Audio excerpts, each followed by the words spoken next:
Maybe this is a misprint, I thought. And then I decided that I shouldn't ruin the play because someone made a small mistake. At one point, Warren Beatty dated more than 1,000 women.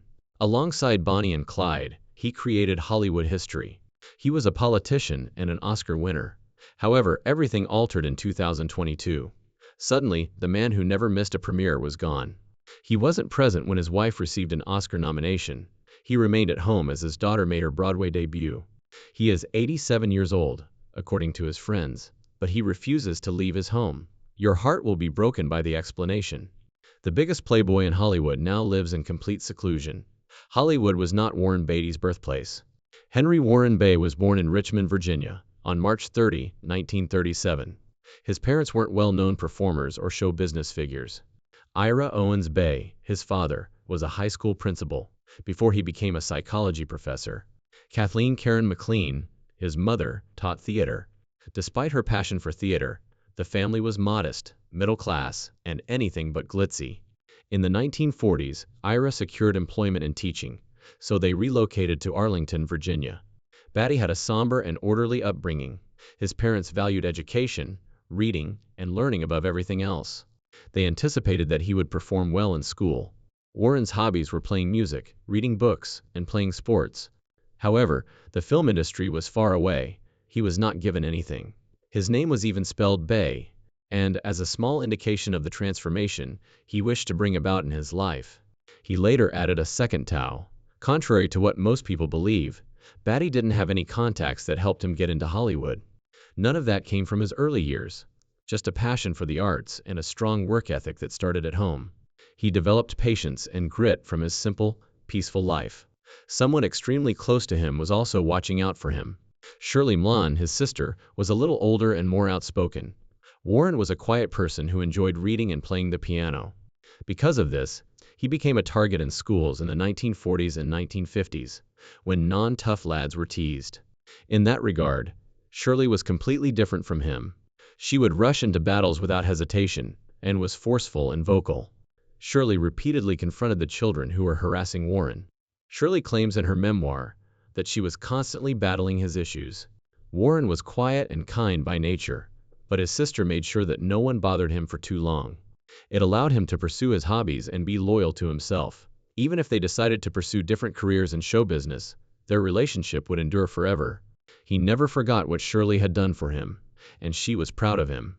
Beatty was also developing into a serious athlete by the time he started high school at Washington Lee in Arlington. In addition to being a superb quarterback, he was class president. Colleges nationwide paid attention.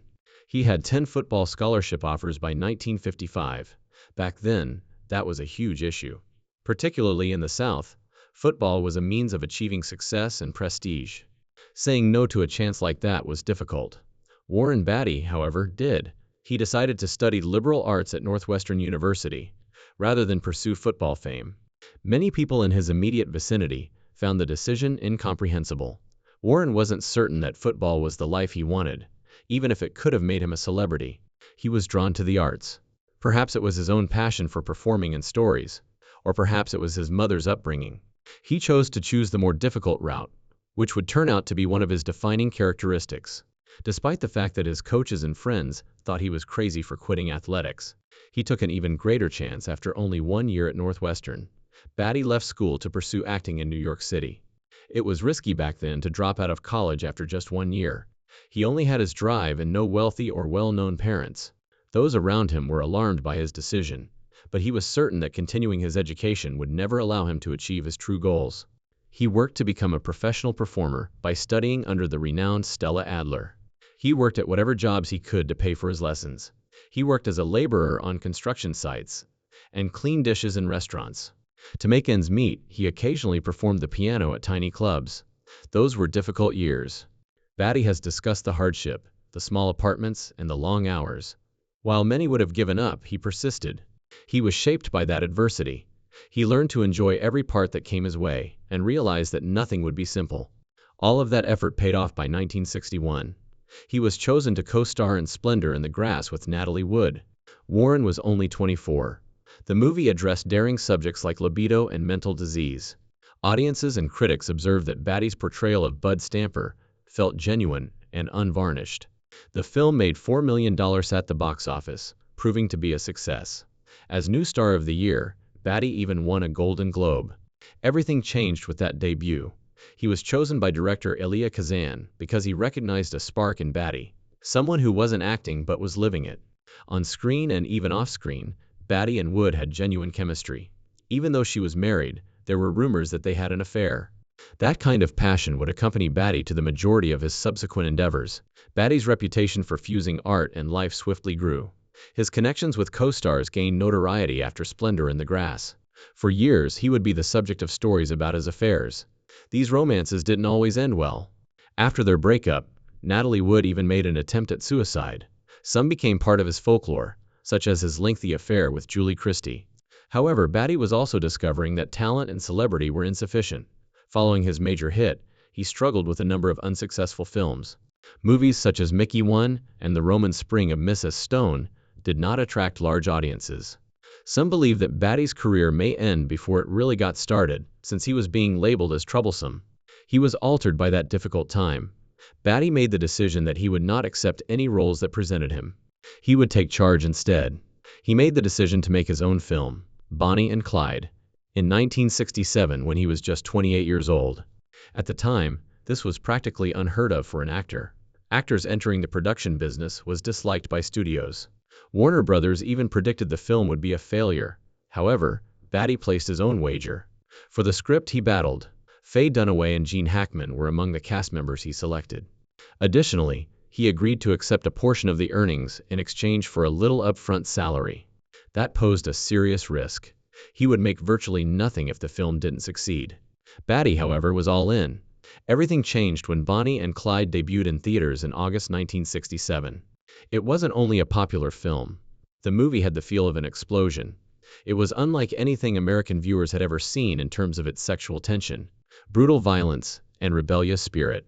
The last gunfight resembled a ballet of bullets. French New Wave filmmakers, Truffaut and Godard, served as inspiration. The Motion Picture Association of America was forced to reconsider their entire classification system because it was so startling. The modern movie ratings that we use today were born out of that. The opinions of critics were divided. For decades, Bosley Crowther had been the top film critic for the New York Times, and he detested the film.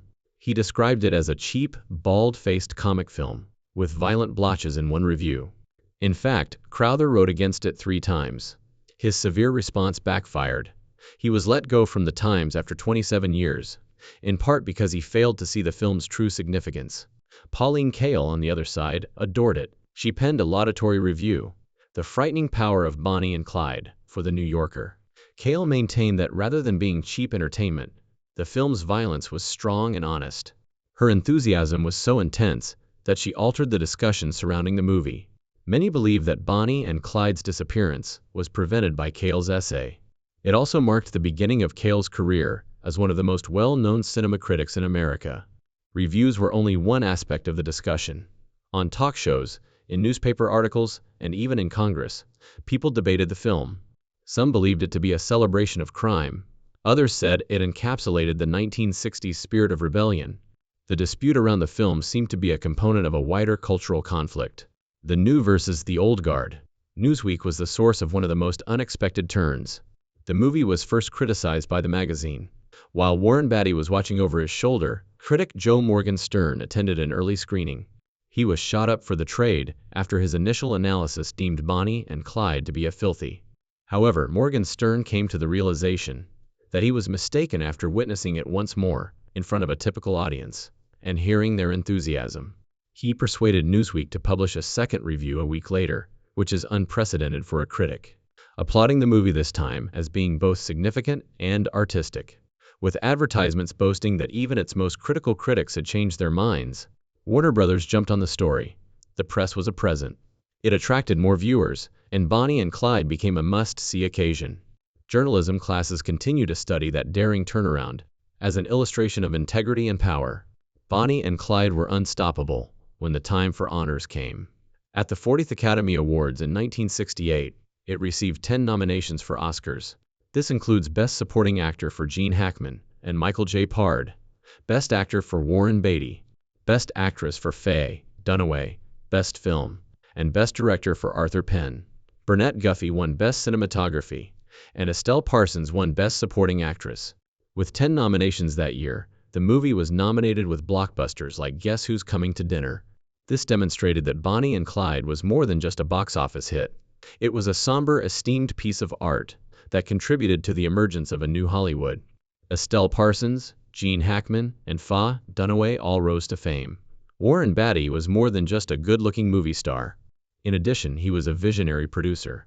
Bonnie and Clyde were evidence that Hollywood was evolving. Off-screen, that same Beatty was also causing a stir.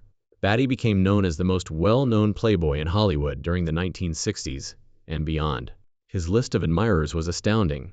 Jane Dickinson, Diane Keaton, Goldie Hawn, Bridget Bardot, Leslie Caron, Joan Collins, Julie Christie, Madonna, Natalie Wood, Barbara Streisand, Carly Simon, Stephanie Seymour, and Jane Fonda. And these are only a handful of the most well-known names. Numerous of these connections overlapped, giving rise to countless rumors and gossip pieces that followed Beatty around.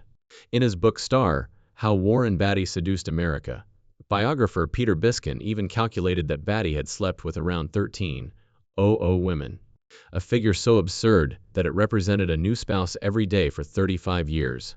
No one disputed that Beatty was a ladies' man, but he laughed it off. His affair with Madonna while Dick Tracy was being filmed made headlines. He had a passionate affair with Julie Christie. He also had a renowned on-again, off-again relationship with Diane Keaton. It wasn't all fun, though. In her memoir, Joan Collins, one of Beatty's first fiancées, disclosed that she was expecting Beatty's child. She chose to have an abortion because she was afraid that having a child would destroy her career. It was a painful decision that haunted her for the rest of her life, and it was against the law at the time. Collins subsequently described Beatty as cold and aloof, preoccupied with himself. In the 1970s, Beatty had a brief relationship with Jackie Kennedy, but even she became weary of him. She expressed to others her opinion that he was shallow and self-centered. The romance between Warren Beatty and Natalie Wood was never your typical Hollywood romance. Their careers and lives were both impacted by the hurricane. Their collaboration on Splendor in the Grass in 1961 was the beginning of it all. They started dating after filming because of their intense on-screen connection. At one point, Natalie referred to their relationship as a 5-alarm fire and a 3-ring circus. They got into a lot of fights. They were deeply in love. They experienced everything at extremes. They believed that debating was an indication of genuine concern. There was more to this than emotion. At the time, Natalie was still wed to actor Robert Wagner. That marriage was destroyed by the affair. Wagner acknowledged that he almost went wild when he saw them together. It was a field day for the journalists. The controversy merely served to increase Beatty's already enormous stardom. Natalie was already coping with several setbacks in her profession. The rumors didn't help either. However, an odd event occurred. Their affair provided Natalie one of her most influential roles, despite the upheaval it caused. Her portrayal in Splendor in the Grass, for which she was nominated for an Oscar, was a reflection of her personal agony. It marked a sea change in her career. The renowned filmmaker Elia Kazan, with whom she was collaborating, tested her emotional boundaries. It was the most emotional peaks of her career, according to biographer Suzanne Finstead. The consequences were severe, even though Natalie was exhausted when they eventually split up in 1964. Natalie fell into a deep depression. She even made one attempt at suicide, which her daughter subsequently claimed was more of a desperate plea for assistance than a sincere desire to pass away. Natalie's life was transformed, and her healing process aided by therapy.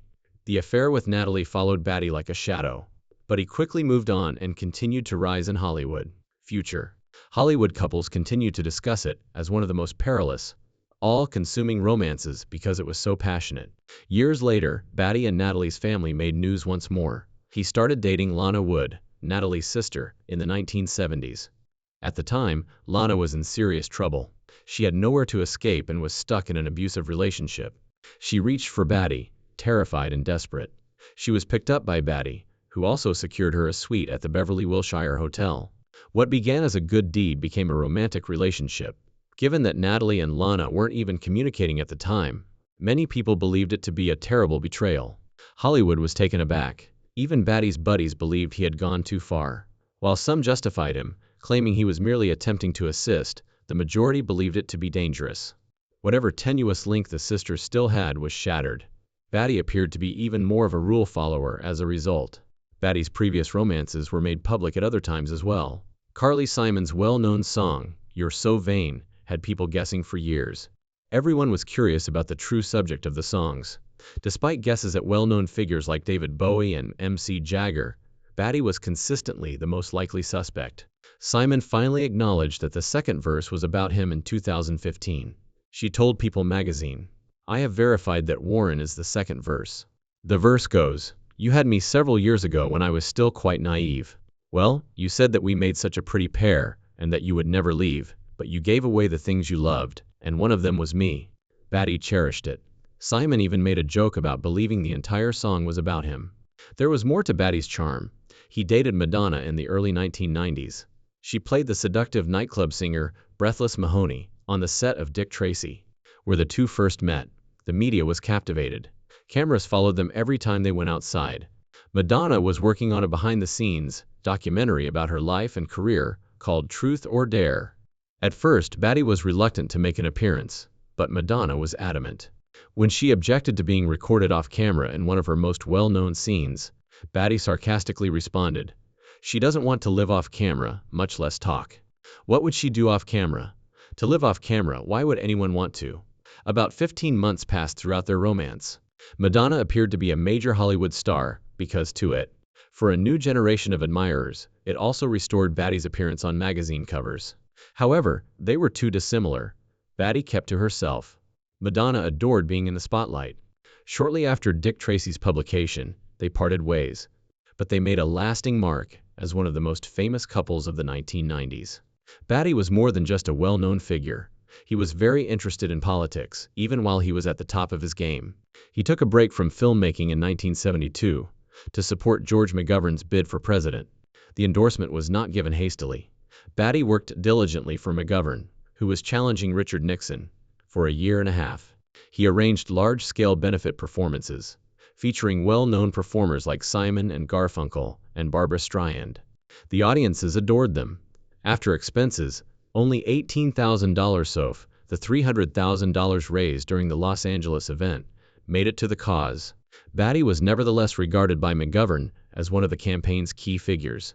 In order to concentrate on politics, Beatty even turned down parts in popular films including The Godfather, The Way We Were, The Great Gatsby, and The Sting.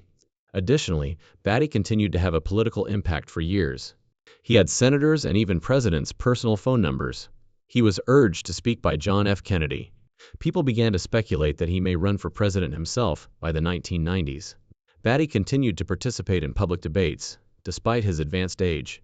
He was known to care about actual policies and to read newspapers every day. In a scathing address at UC Berkeley in 2005, he criticized politicians for prioritizing money above people. That someone so well known could also be so serious shocked a lot of people. His need for focus and control was evident in his filmmaking as well. Beatty seldom ever took on straightforward acting roles. When he worked on a film, he was typically also the director, writer, and producer. He made the decision to take charge after having a few negative encounters on other people's sets. What's New Pussycat in 1965 was one of those pivotal moments. Beatty felt marginalized when Woody Allen increased his personal involvement in the script, even though he believed he was co-starring and co-producing. After leaving the movie, Beatty left. He made the decision to work on his own projects going forward, where he would have complete control. But the movie couldn't be saved by any of that. When Rules Don't Apply debuted in November 2016, it was a complete failure. Despite having a $31 million budget, it only made $3.9 million globally. With only $1.6 million, its opening weekend was among the poorest ever for a movie with more than 2,000 theaters. It barely made an average of $129 per theater on its first day of operation. The amount per theater had fallen considerably more by the third weekend. That weekend, less than $40,000 arrived. After just 1 month, the movie was taken out of most theaters. And the critics weren't nice. Many people complained that it was unfocused, slow, and dull. Younger viewers showed little interest, and the majority were unaware of Howard Hughes's identity. Top critics awarded it a 55% bad rating on Bad Tomatoes. Reviewers saw the editing as harsh and the characters as weak. A convoluted and slow plot was not even compensated for by the all-star supporting cast. The true tragedy was what Beatty had to deal with as a result of this failure. After 15 years off screen, he had spent years promoting this project, in the hopes that it would help him revive his career. Rather, it had the opposite effect. He acknowledged in emails to studio executives that everyone had lost money as a result of the movie's dismal box office performance. Beatty hoped the home footage would help her preserve face, but it was too late. A public humiliation has replaced a comeback. And it didn't end there. Arnon Milchan, Beatty's own producer, sued him for the marketing cash. According to Milchan, Beatty's demands caused the cost to go from $14 million to more over $20 million. Beatty disregarded test audiences' complaints that the plot was too slow and out of date, particularly for people under 40. In any case, the movie debuted on 2,400 theaters and competed with blockbusters like Ali and Moana. The end outcome was a historic failure. A series of lawsuits were triggered by this failure. Milchan attempted to recoup more than $15 million in marketing expenditures.